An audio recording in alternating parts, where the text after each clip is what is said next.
talk about medicine throughout the ages, there is something very wonderful about human life.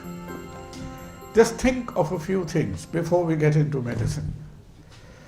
The age of the earth, the planet on which you and I exist, say is something like 8 billion years. So on the planet, which has been around for 8 billion years, we, human beings, in any form, whether you call us the Homo sapiens, the Neanderthals, the primitive human beings, we have been on the planet for about a maximum of 250,000 years. And if you have a calculator, a cell phone, a pen and paper, if you did a fraction of 8 billion vis-a-vis 250,000, then what it means is if the earth was like 24 hours in age, then the human beings have been on the face of the earth for 5 minutes. So of every known creature, every known form of life, how did life origin on the planet? Our idea about origins of life is extremely unclear. It was a very inert situation, if you believe the Big Bang theory of genesis of life, when there was an explosion, when you had carbon, nitrogen, hydrogen, oxygen, somewhere in the cosmic atmosphere, there was a kind of a chemical reaction which was catalyzed, and all these inert elemental compounds got together to synthesize a sequence of biochemical substances which later on manifests itself as life. The life of a human being, the color of a butterfly, the shape of a plant, the grass on the soil, everything originated from the elemental compounds, and we do not have the vaguest idea. There are theories like the primordial soup and so on and so forth. But the funny thing of life is, we do not know how it started. And we do not know what happens or when is it going to end. So the so-called domain of human knowledge, we are like a transit passenger in the airport. We have started a journey which we know we will end someday, and all our preoccupation right now is for the journey itself. The beginning is unknown, the end is unknown. And that is the story of life. Till many fundamental questions of creation, the puzzle has to be resolved someday, somehow, somewhat. Now let's come back to medicine. So we have been on the surface of the planet for about 250,000 years. If you look back at human history, then perhaps even if you consider the Egyptians, the Assyrians, the Mesopotamians, the oldest human civilization probably goes back about 10, 12,000 years, maximum 15,000, not longer than that. That out of 250,000 years, only 15,000 of those 250,000 years can our species claim to have some kind of civilization. And through the ancient civilization, whether it was the Egyptians, the Mesopotamians, the Aztecs, the Incas, the Assyrians, whoever you looked at, people thought, what was disease about? People were living, people were alive, and periodically we would get sick, we would be inflicted on by diseases, and for thousands and thousands and thousands of years, we were under the impression that things like the plagues of Egypt was considered to be a fact that the gods are angry. It is a divine intervention. You're getting sick. Why are you getting sick? Because the gods are angry. Whoever their god was, the Egyptian god, the Greek god, the Assyrian god, the Sumerian god, the South American god, the gods were getting angry, and thereby the gods were cursing you from up behind the clouds in heaven, and that accounted for sickness, and that is why we were getting sick. Some of you may have seen the movie, The Ten Commandments. In Ten Commandments, when Moses comes into Egypt, you see, it's a different story. that Moses inflicts plague upon Egypt. It's a very nice story, but obviously scientifically it's not true. So for hundreds of thousands of years, human civilization was under the fear of the person behind the clouds who will make you sick, thinking that sickness is a curse inflicted upon by God. When did we first make an attempt to treat diseases, to make sick people better, and not just leave them to die somewhere or the other? The first attempts of treatment happened in temples. And this is the temple. The picture you see is the Greek god called Asclepios. In Medical College, Calcutta, we used to have a festival called Esculapia that comes from the Greek god called Asclepios, the Greek god of medicine.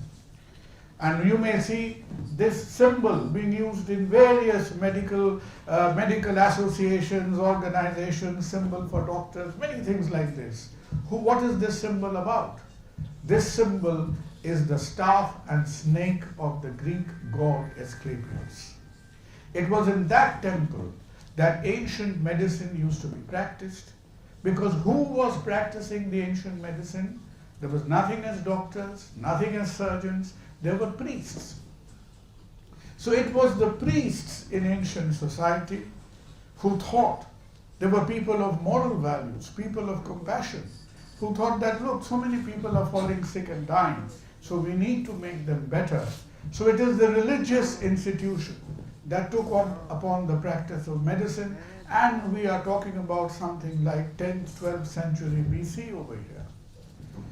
There was a funny practice where we still do not know how and why it used to be done. There is a practice where many skulls have been excavated, and you see this is not restricted to any one part of the world, only in Egypt, only in South America, all over the world.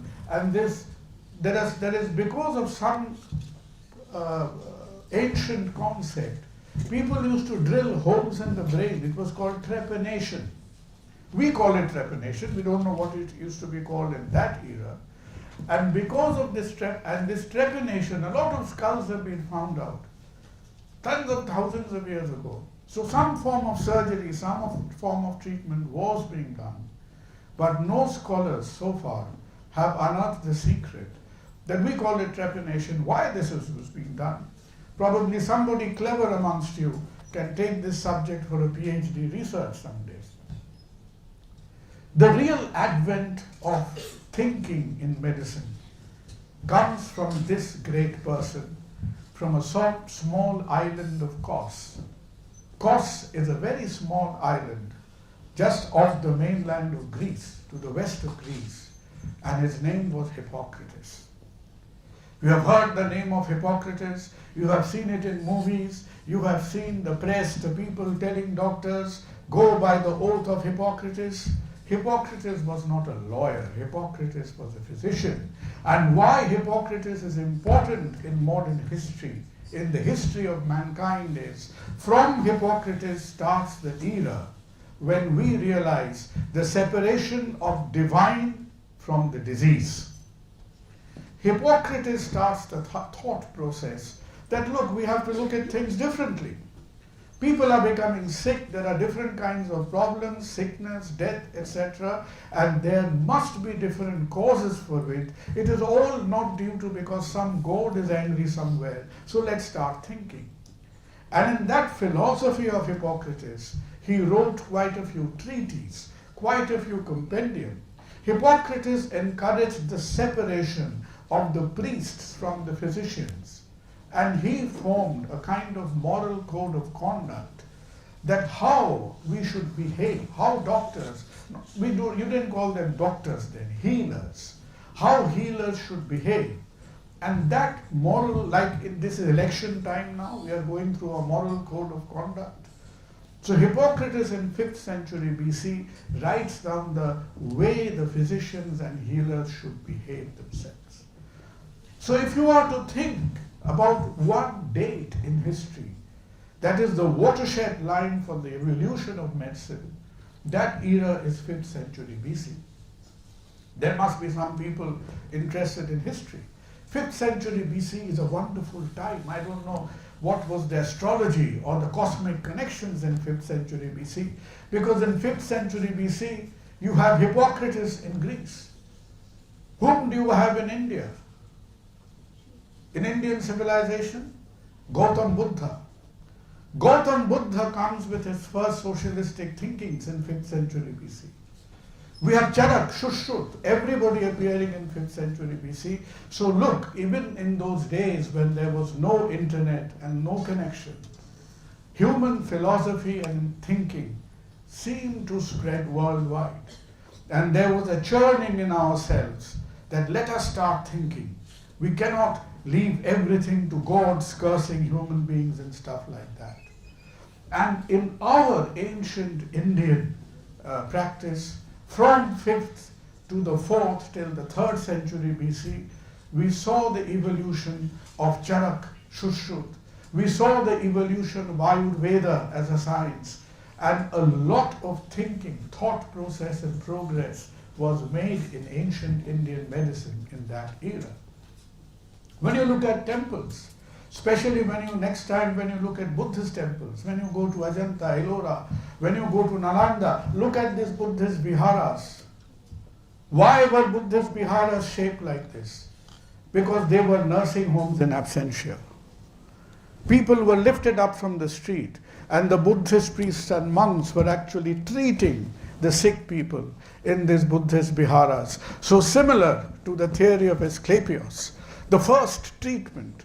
Today we want to make temples out of our hospitals. Remember, hospitals first started in the temples because sickness was first treated in the altar of the gods. That is how human philosophy evolved. It'll take me a good part of 2 days. If you have 2 days to spare, give me 5 hours each day. I can tell you a more comprehensive history. But today we have to march ahead. So from the pre-era of Christ, if you take a step next 200-300 years, a whole lot of activity happened in the area of the world. An extremely fertile area of human civilization was today what we call the Middle East, the Islamic world, the Persian world. The world was not always like this, what you see it today, about terrorists and Bin Laden and Islamism and fundamentalism. Remember, the Islamic world, the Middle Eastern Islamic civilization, was a cradle of scientific fertility. And without them, modern European civilization would not have come anywhere. So many of the works that was done in medieval Europe, from Europe they were connected by land. It traveled into the Middle East. And we have the manuscript of Galen, the manuscript of medieval physicians, which were, where do we get them from? We get them from the cities which are now bombarded, Damascus, Tehran, Baghdad. These were the places like universities, academicians. These were the temples of knowledge. And a couple of people who were the real thought leaders in the world of Islamic medicine in 10th century was the great Ibn Sina. There's a wonderful movie on Ibn Sina. Go back and see it sometime. Ibn Sina, there were no specialists those days. He had treatment for cataracts. He was doing cesarean sections. Ibn Sina knew how to treat fractures. And people used to travel the length of Europe to go to Ibn Sina to learn many of his medical insights. And there was another great thinker called Al-Nafis. Al-Nafis was based in Baghdad. I'll tell you a little bit later that in Europe, we got to learn about human circulation 600 years later. This man 600 years earlier, today we are able to decipher, translate, decode his writings. And Al-Nafis told us about human circulation 600 years before William Harvey. There's a wonderful painting. We digress to art a little bit, art and medicines. The study of medicine is almost like study of medical humanities. So medicine and art is almost intertwined with one another. The great Italian Renaissance painter, Raphael. Raphael painted a painting called the School of Athens. When you have 2 minutes, Google School of Athens. And the School of Athens is not just a wonderful painting. This is like a group photograph you take nowadays. So Raphael took a group photograph of all the important scientists, physicians, healers, thinkers in medieval world. And it's a wonderful representation in one photograph of the who's who of science and thinking in medieval Europe. But we have a debt to pay to art, as I told you today. That there was no subject called medicine. The original subjects that used to be taught, the first universities appeared in the 11th century. The first university in the world is the University of Bologna, 1096. There was no subject of medicine, there was theology, there was languages, and there was law. There was nothing called art, science, etc., etc. So the mere fact that people were looking into human biology, human structure, how are we actually built? What does the body composition look like? What does the skull look like? The brain look like? The stomach look like? The organs look like? Who were the first people who asked these questions? Not doctors, but artists. And the person with whom this artistic inquiry into medicine starts is the great Leonardo da Vinci. Leonardo da Vinci is become immortalized in the world for his Mona Lisa.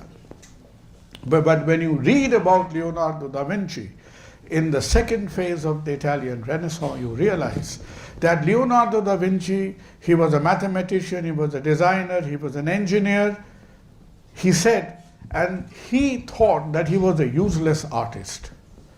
And Leonardo thought that he was rubbish as an artist. And he never, in his whole life, Leonardo lived a long life, almost 78 years. And in his whole life, he only painted 25 pictures, full-blown canvases. And Mona Lisa took almost 7 years to finish. So in the back of Leonardo da Vinci's mind, he was a polymath. He was a strange man. He used to write in the wrong direction. He used to write from left to right. Sometimes he used to write from right to... His work on optics is groundbreaking. So Leonardo da Vinci, you know how he used to study? Leonardo da Vinci used to bribe. Whom did he bribe? He bribed the people who were looking after the graveyards. So the moment somebody died and got buried within 6 to 12 hours, Da Vinci used to bribe the people in the burial grounds, get the body exhumed, and he used to dissect and draw wonderfully, graphically, all the structures. He studied the human embryo, our musculoskeletal system, our circulatory system, the human heart. And another reason why within a span of about 30-40 years, we had a lot of development in this field was rivalry. Leonardo da Vinci was a senior artist, and like happens in Tollywood and Bollywood, you have one hero being challenged by the other. Leonardo da Vinci was an artist, was being challenged by Michelangelo. And Michelangelo suddenly became the talk of the town, the number one in the, in top of the pops list. Leonardo da Vinci's popularity was going down. He was an older man. And in the last phase of his career, Leonardo da Vinci, as he was drawing the Last Supper, one of his most famous and mysterious paintings, as he was drawing the Last Supper, this is Michelangelo, that Leonardo da Vinci, in one day, he would draw the Last Supper for half an hour, and almost for 2-3 hours, thrice the time Da Vinci gave to studying human anatomy. This is Da Vinci's own illustration of the human heart. If today Da Vinci appeared in first MBBS and drew these pictures, he would get very high marks. They are remarkably accurate. So this is the huge debt that medicine owes to art. in its knowledge evolution. So now we come to a phase when, thanks to the artists, thanks to the medieval science, we get some idea what the human structure is about, some idea. Still, there is a lot of clarity. We still know what the liver is like, we know what the heart is like, we know the muscles and bones, but there is still lack of clarity about structure and function. We do not know. We can draw you the diagram of a liver, but in the 15th, 16th century, there was no idea how the heart works. There was no idea what the liver does. There was no idea what the different tubes in the body were doing. And we will come to that a little later. Now, another milestone in science was, if you think about diseases, now we are talking about, we have made our journey another 200-300 years, and we are in the early 19th century. And in the 19th century, the disease that was really killing people by tens of thousands, the disease of that era used to be infective diseases. There were a lot of infections. Acute bacterial infections, chronic bacterial infections. So infectious diseases was at its worst in the world. For every 100 people in the world who died in the 19th century, 90% of the deaths would be due to infectious diseases. In the early 19th century, the human life, very few people would live beyond 50 years. Infant mortality rate was stupendous.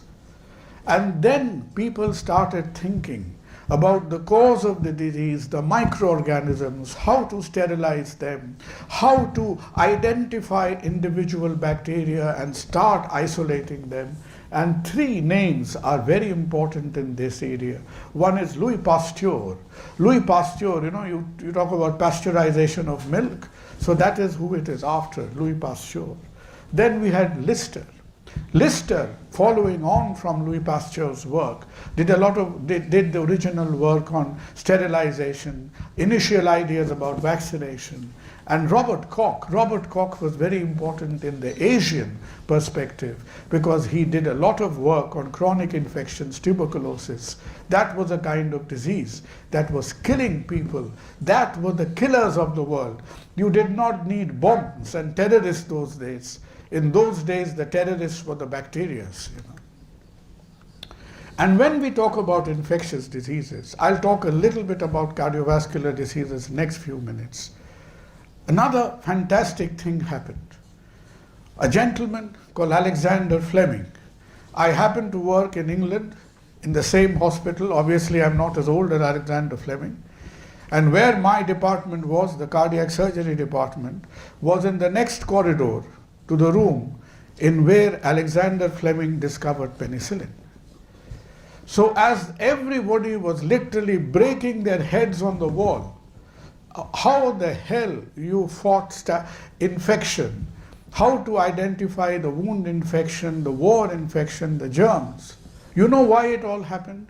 It all happened because Alexander Fleming, one night when he was leaving his lab, he forgot to shut his window. His window was left open. And his bacterial petri dishes on which the bacterial plates were done was right in the front of the window with the window open in contact with the air. So the next morning, Alexander Fleming comes to the lab. He identifies that the spores have grown, that he managed to grow the anthrax, the penicillus fungus, from which penicillin was discovered to fight the staphylococcal infections. And Fleming kept it as a secret to himself for quite a long time. And then some people told him, you are being stupid. This is a miracle cure today. In this fungus lies the antidote to the bacterial staphylococcal infections. So because it came from the penicillus fungus, it was called penicillin. But the person who actually developed penicillin as an antibiotic that could be used world over was the Cambridge-based Australian scientist called Florey. And Florey, medicine is a very interesting story. How Florey made mass production of penicillin possible. You did not have any biogenetic labs or very sophisticated pharmaceutical companies those days. How he got penicillin was, when people were treated with penicillin, he never wasted their urine. He used to go from patient to patient and ward to ward and collect every drop of urine the patient was passing. And from that, the extractions of penicillin was kind of recycled all over again. So those were the early days. How we, the doctors, the scientists, fought over the infectious diseases. Now, from the infectious diseases, from the early 1900s, we are now living in the 2000s, and we are dominated by the diseases now which are called the lifestyle diseases. And the lifestyle diseases is dominated by cardiac problems, heart diseases. Why is the heart important? It's the only pump in the body.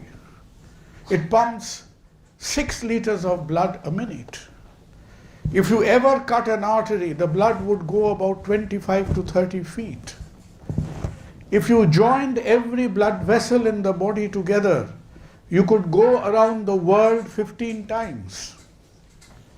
And in one day, your heart has worked for about 100,000 times. And from the time you are born, if you live to the age of 70, your heart would have worked for 4 crore heartbeats without a rest. No holidays, no Durga Puja, no Eid, no Christmas, no strike. It is the only organ known in science and biology which has this capacity to work for a period of 70 years, 80 times to 90 times a minute without rest. It was not made by Apple or Samsung. It does not need recharging. There are no power sockets. And this organ is working on biological energy. This is an artificial heart, I tell you later. Note here, when we talk about lifestyle diseases, it is not just storytelling to you today, but these are the factors which are causing a lot of damage to this organ, which is working tirelessly to keep us alive every single moment we are living. And these are the factors of smoking, diabetes, high cholesterol, diet, which people will talk to you about today, excess body weight, high pressure, stress. So this is a very valuable organ in our system, and we must know how to look after it. A little about, I mentioned to you about medieval science and human circulation. Leonardo da Vinci was drawing fantastic pictures about the human heart. Nobody knew what the heart was doing. There was utter confusion whether circulation started in the liver, in the heart, what was happening. But everybody knew one thing. And that one thing is, if you stuck a knife in the heart, you're dead. So everybody knew for 200,000 years that if there is somebody you dislike, you have a knife in your hand, put it through the chest, it goes through the heart, fellow dies. Why? How? What's the reason? What is this machine doing? We didn't have any clear idea at all. And who comes up with the solution? It comes from a young person, 25 years of age. He was an Englishman, William Harvey. He was doing his PhD. It used to be called a different degree those days. As I told you, the first university in the world, Bologna. So he wasn't studying in England, he was studying in Bologna.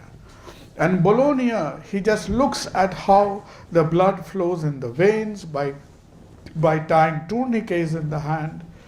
William Harvey in 1632, no fancy machines, no advanced labs. Just by observing the passage of the blood from the veins and in the arteries by trying tourniquets, he comes to the clarity of thinking that, look, circulation is happening because the heart is pumping. Blood is going from the heart through the arteries and coming back by the veins. Now you would not even get this as a 2-mark question today in your question paper. But that was where human knowledge was stuck for 600 years. We did not know the answer to this question till William Harvey unraveled it. And this time, 1630s, I have this habit of turning through my history book.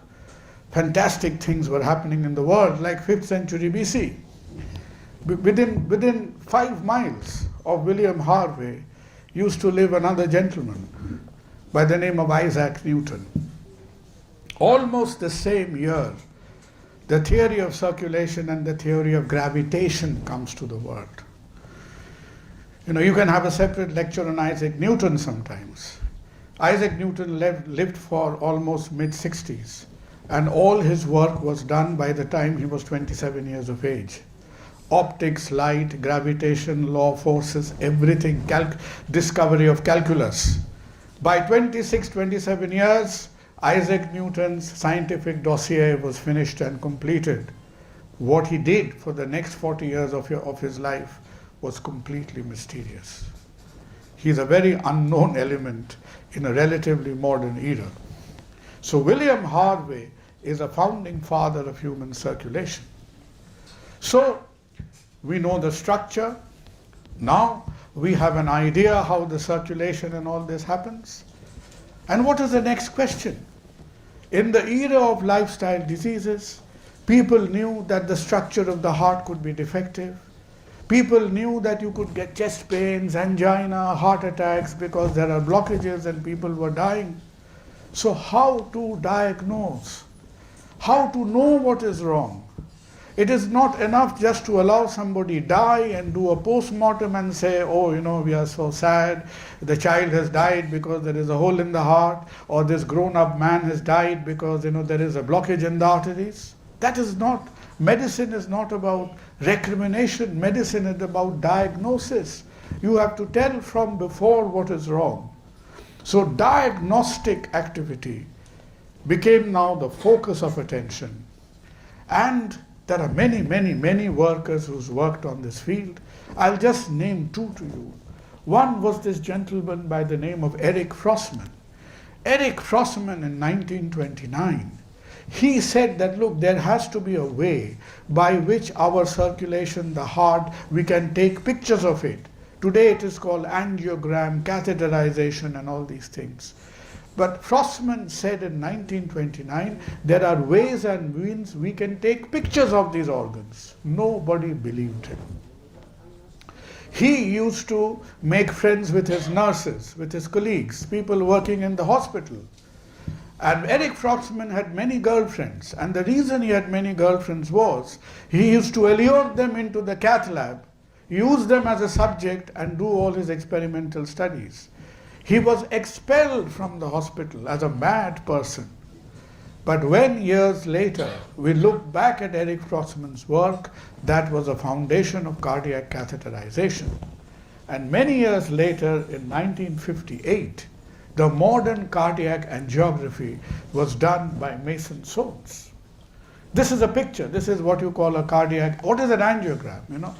You come across somebody who's having chest pain. Apnar heart block hoyeche. There's a block in the heart. But where?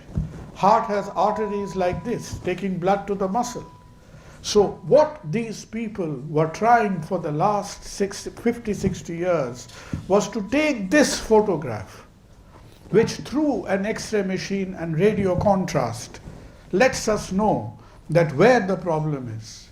Now that you know where the problem is, the question comes that how are you going to treat it? But there was one problem about treating the heart. You can operate on the stomach, the bones, the brains, everything. But how do you treat the heart? Because number one, the heart is moving all the time. And number two, if you ever put the heart to rest, the rest of the body gets no blood supply at all. So you can say, fine, I know what the problem with the heart is. I'm going to fix it, I'm going to repair it, I'm going to stop the heart. Okay, very briefly, for say half an hour, 30 minutes. I'm a brilliant surgeon. You stop the heart for something like 90 seconds, the brain will die.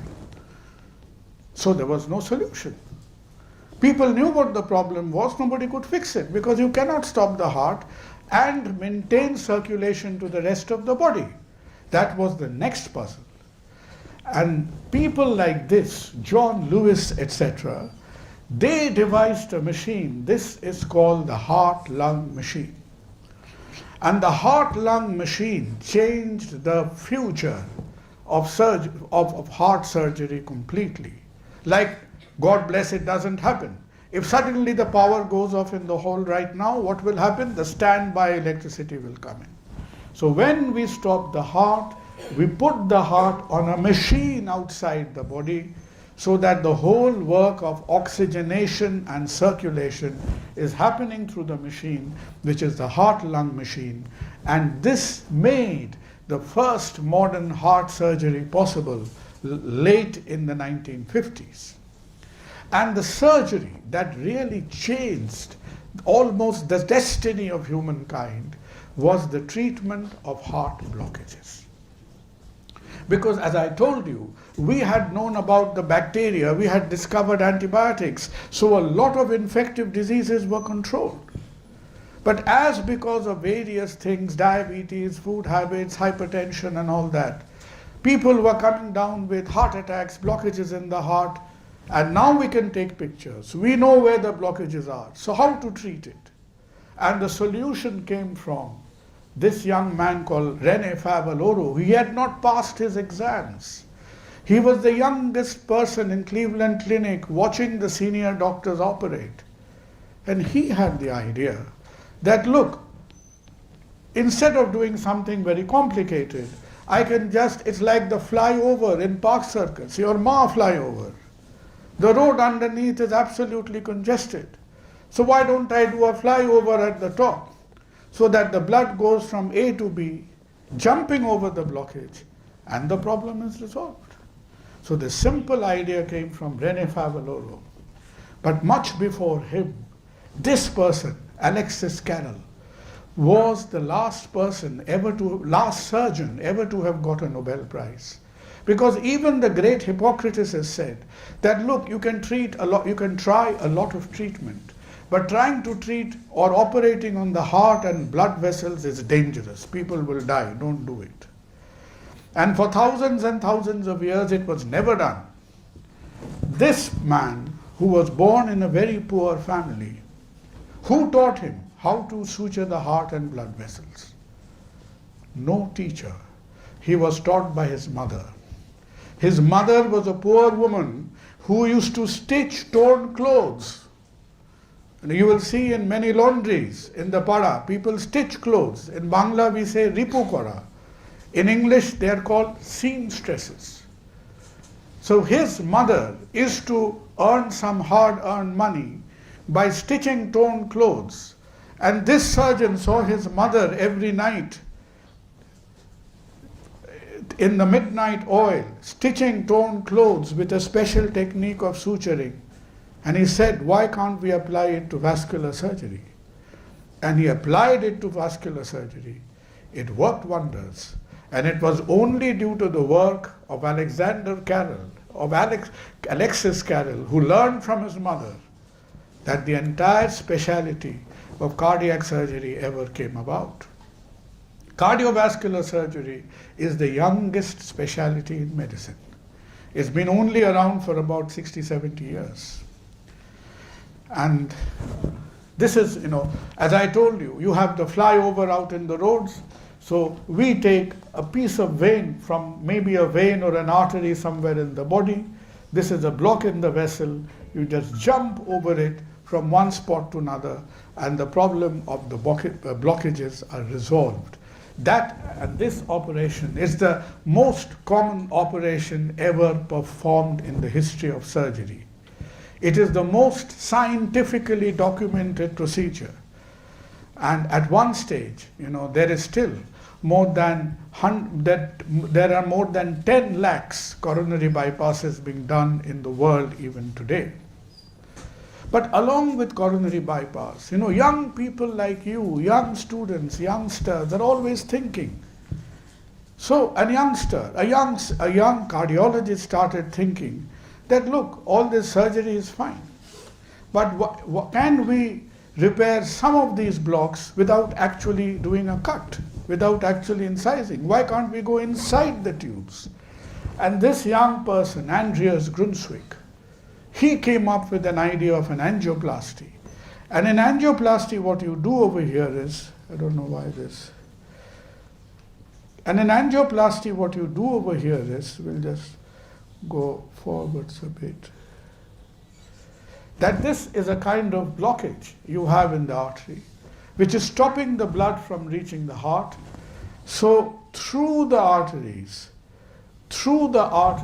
you get access into the heart with the cardiac catheters, and you have this thing like a balloon. And what this balloon is doing is actually inflating, it is flattening the obstruction, it is creating a passage all over again. This is the technique of angioplasty, which has been a significant development, probably the most significant development in the field of vascular science over the last 100 years. But it is not enough to give pressure, it will collapse again. So to prevent it from collapsing, the spring-like structure is placed inside, and that is what you call a stent. You will hear a lot of people talking about stents. This is what a stent is about.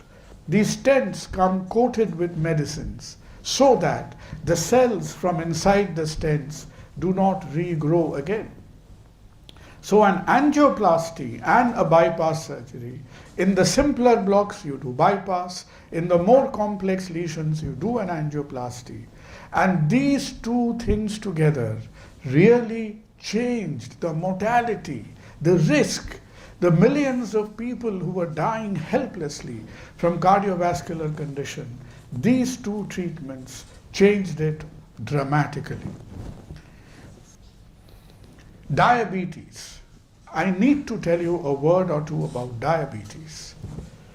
The first person that should come to your mind when you utter the word diabetes is this gentleman. I'm sure all of you know who he is, right? Swami Vivekananda, Narendranath Datta, etc. The poor man died at the age of 39, 1903. His blood sugars used to be around 600. Normal blood sugar is around 120. There was no cure for diabetes. He was diabetic from the age of 18 or 19. And diabetes is not dangerous because the sugars are high. Diabetes is like rust that affects the whole system. Diabetes is dangerous because it attacks the heart, the eyes, the kidneys, the nerves, all structures. Even for Swami Vivekananda, throughout his life, there's an important story to it. When he approached Maharaja of Khetri to go to Chicago,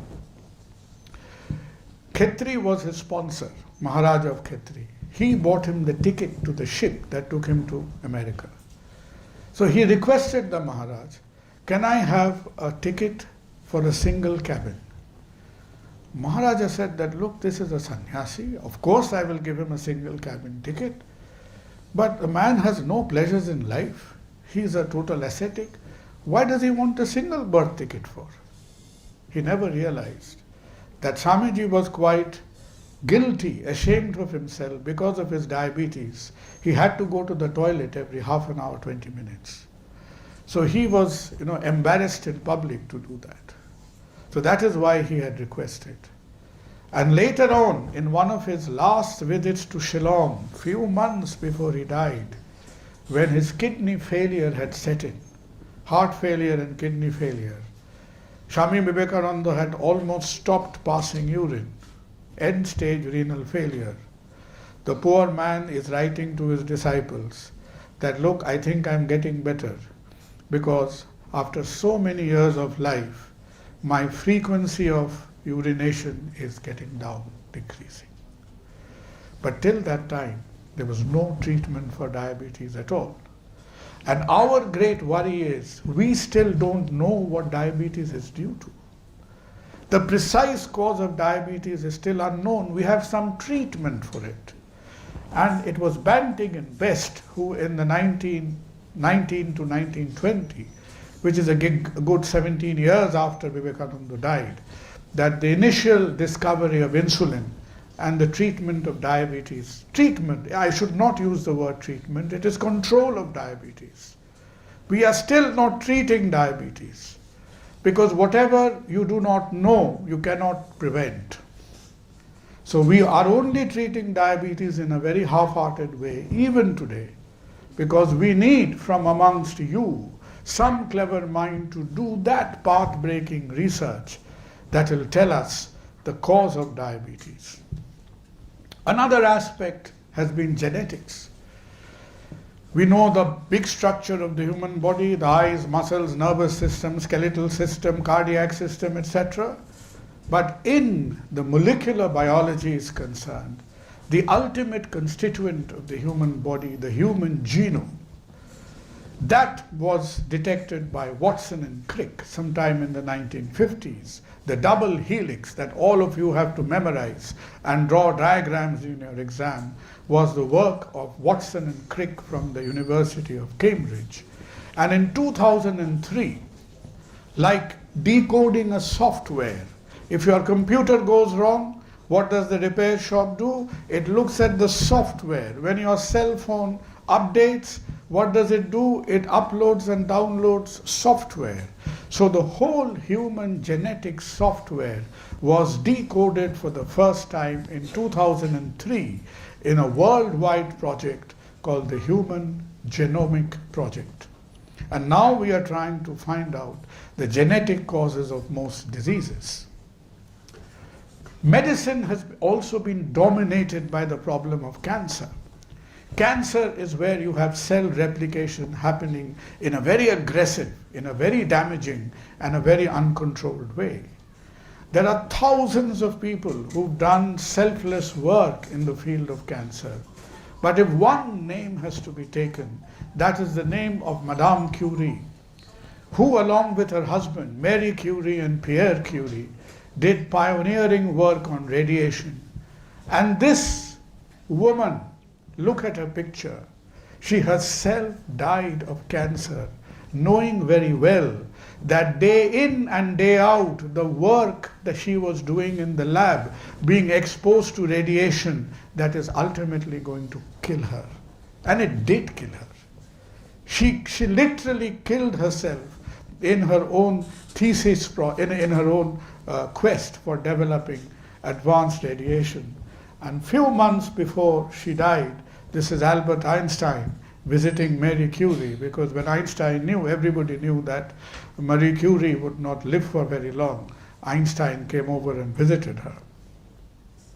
Across the history of medicine, we've had a lot of limelights. India has also contributed, not as much. We have had Ronald Ross here in Calcutta, got a Nobel Prize for it, by isolating the Anopheles mosquito spread cycle of malaria. Malaria is not an Asian disease. Malaria is a European disease. Malaria is called malaria. It means mal air, bad air. Malaria originated from Spain, from Mediterranean. Malaria was brought to India by the Europeans. And malaria spread in India when the Indian railway was being constructed, because people used to dig trenches and holes with stagnant water, and the mosquitoes bred over there. But Ronald Ross identified the Plasmodium vivax spread through the mosquitoes, and there was some control of malaria. Similarly, we had the next time you go through Loudon Street, it's actually UN Brahmachari Street, where UN Brahmachari discovered ureus tibamine for the cure of Kala-Azar. It was very sad that he was not in contention for a Nobel Prize, because he got a very early patent of it. And the most tragic, but the most brilliant Indian doctor in recent times has been Dr. Subhash Mukhopadhyay, who did absolute brilliant work in vitro fertilization, test tube baby. We never recognized his work. The same year, Steptoe and Williams did the same research from England and were considered as a pioneering father, when actually Subhash Mukhopadhyay's work was a few months ahead of Steptoe and Williams. Now, before I end in the last minute, medicine is not about fantastic people and fantastic science. Medicine is also about the reality of the heat and dust on which our society stands. India is not about party politics. India is a country which, with a glorious past civilization history, went through terrible 300 years of colonialism. And in this 300 years of colonialism, the entire socio-economic fabric of India was distorted. A prosperous country in the world. When we came to independence in 1947, we were like a colony of beggars. In 1947, the life expectancy of an average Indian was not even 40 years. And we had very few hospitals. This medical college, SSK, MyPGMR, Archicor was not meant to be for the common people. They were only very VIPs of the world got into hospitals. And everybody else was left by the village side, by the roadside, where you had this jhar-phunk and this kind of medicine, and they were just left to die. So, in post-colonial India, when India became independent, we became an independent country. But because of financial constraints and also some problems with our social attitude, we were not spending as much on health and education that we should have. There has been a lot of demand for it from the common people, from the society, also from the political parties. And healthcare in India carried the curse of being, the reason a family almost got financially crippled was not because of loans, etc., for some other reason, but because some member of the family had actually become sick. So all this fantastic science you have heard about does not have any meaning unless it can be applied to our lives and times.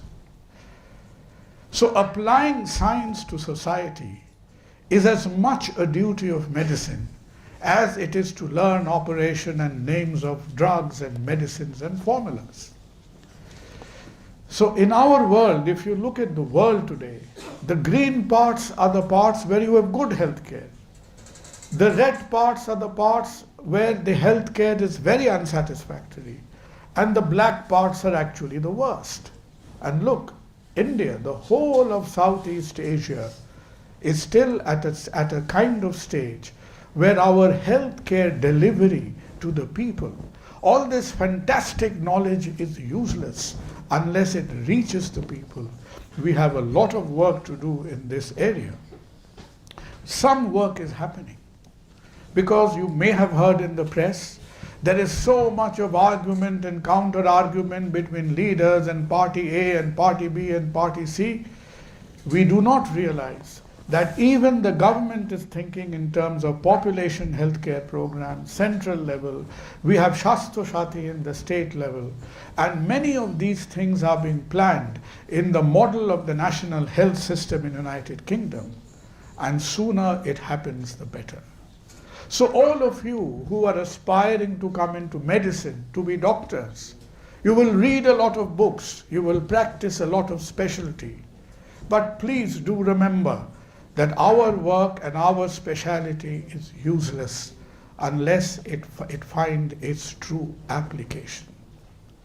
But we doctors, we in medicine, we have achieved something.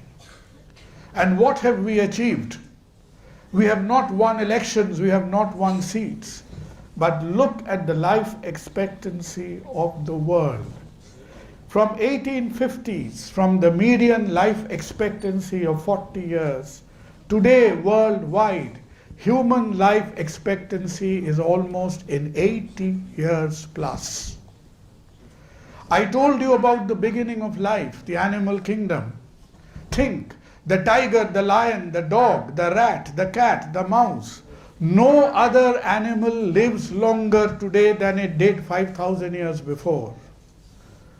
But human beings, we, through our thinking, our thought process, we have been able to almost double the life expectancy of the human race. This is a product of thinking, of science and its application.